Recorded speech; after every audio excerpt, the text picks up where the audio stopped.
जय हिंद विद्यार्थियों। आज हम लोग कक्षा 10 के प्रश्नावली नंबर 1 जो कि गणित का सब्जेक्ट है, इसके अंतर्गत हम प्रश्न नंबर 2 का अध्ययन करेंगे। विद्यार्थियों, कक्षा 10 की जो गणित है उसका एक महत्वपूर्ण प्रश्न है जो कि इम्तिहान के बेस से बड़ा इम्पोर्टेंट है। विद्यार्थियों, यहाँ पर आप देखेंगे कि जो हमारा प्रश्न नंबर 2 है प्रश्नावली नंबर 1 का, जिसका नाम वास्तविक संख्या है, उसके अंतर्गत हम जो प्रश्न हल करने जा रहे हैं वो प्रश्न हम यहाँ पे ऑलरेडी पहले से लिख चुके हैं। दर्शाइए कि कोई भी धनात्मक विषम पूर्णांक x³ + 1 या फिर x³ 3 या x³ 5 के रूप का होता है, जहाँ q कोई पूर्णांक संख्या है। इसलिए विद्यार्थियों यहाँ पर देखिए, हमें कह रहा है धनात्मक विषम पूर्णांक, तो हम मान लेंगे विद्यार्थियों माना कि विषम पूर्णांक a है, तो उत्तर में हमारा जो यहाँ पे हमारा उत्तर होगा, हम इसका हल जो लगाएंगे उसमें हम मानेंगे कि माना धनात्मक विषम पूर्णांक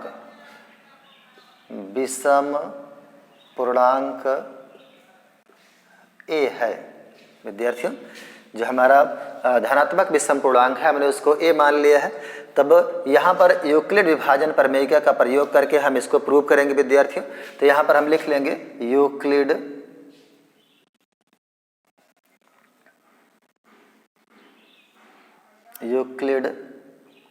विभाजन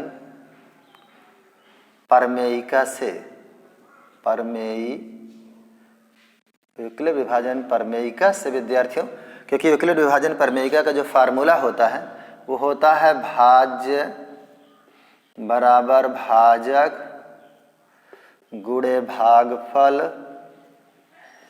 धन शेषफल, ये आपका फार्मूला होता है।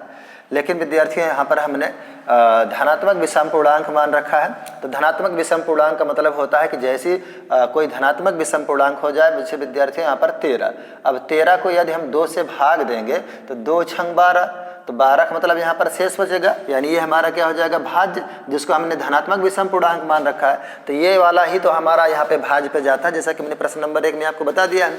वहाँ पे जा करके आप पूरी तरह से देख सकते हैं कि किसे हम भाज्य कहेंगे, कौन सा भागफल होता है, कौन सा भाजक होता है तथा कौन सा शेषफल होता है। उसके लिए विद्यार्थियों ये जो हमारा भाजक है, ये जो हमारा भाज्य है, इसी भाज्य को हम a मानेंगे का धनात्मक विषम पूर्णांक, जिसको हमने a मान रखा है, तो इसकी जगह पे हम a रख देंगे।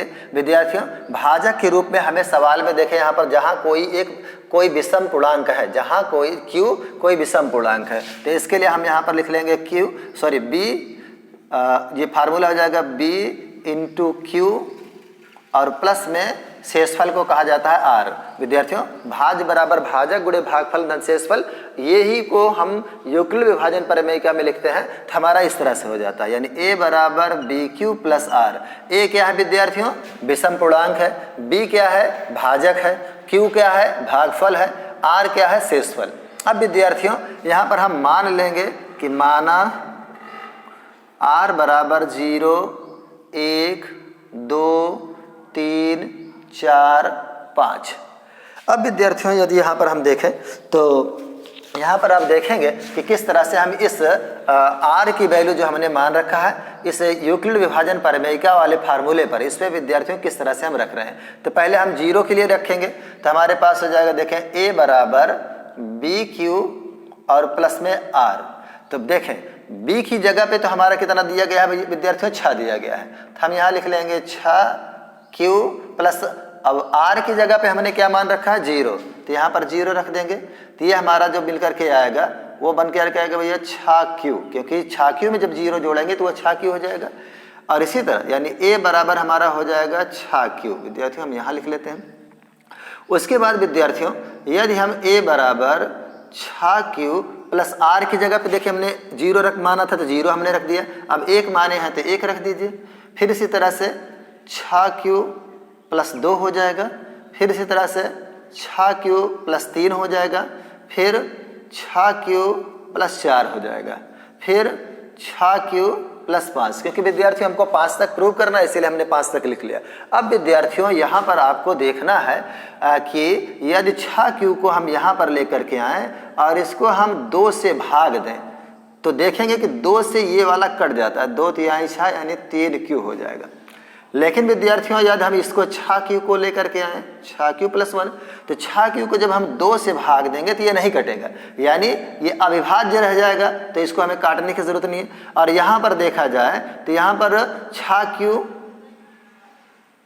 + 2 है, तो इसमें देखें 2 यहाँ पर भी है, 2 अगर यदि हम कॉमन ले लें तो हमारे पास बचेगा 2 तिहाई 6 3q + 1 और बटे में 2, तो 2 से ये विद्यार्थियों कट जाएगा, इसका मतलब ये 2 से विभाज्य है। इसी तरह से यदि हम 6q + 3 को देखें तो 6q + 3 को यदि हम कॉमन लें तो इसमें कॉमन बन नहीं रहा है, इसका मतलब ये 2 से विभाजित नहीं है।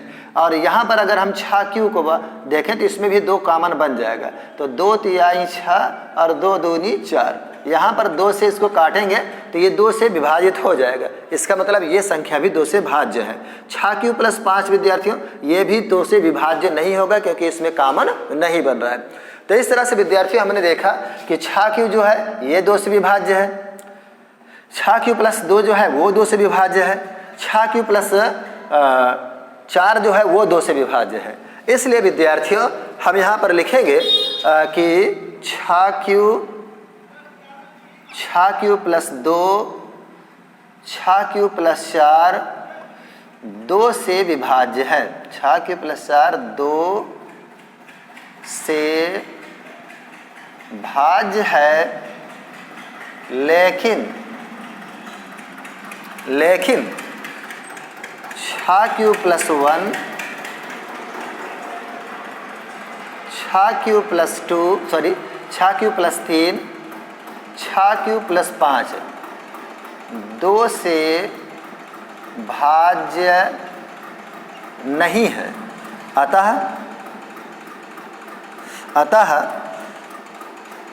6q देखिए यहाँ पर लिखा गया, सिद्ध की दर्शाइए यानी सिद्ध कीजिए कोई भी धनात्मक विषम पूर्णांक 6q + 1 या 6q + 3 या 6q + 5 के रूप का होता है। अतः जहाँ q एक धनात्मक पूर्णांक है तो अतः यहाँ पे लिख लेंगे 6q + 1 6q + 3 6q + 5 एक अविभाज्य संख्या है, अविभाज्य संख्या है, विभाज्य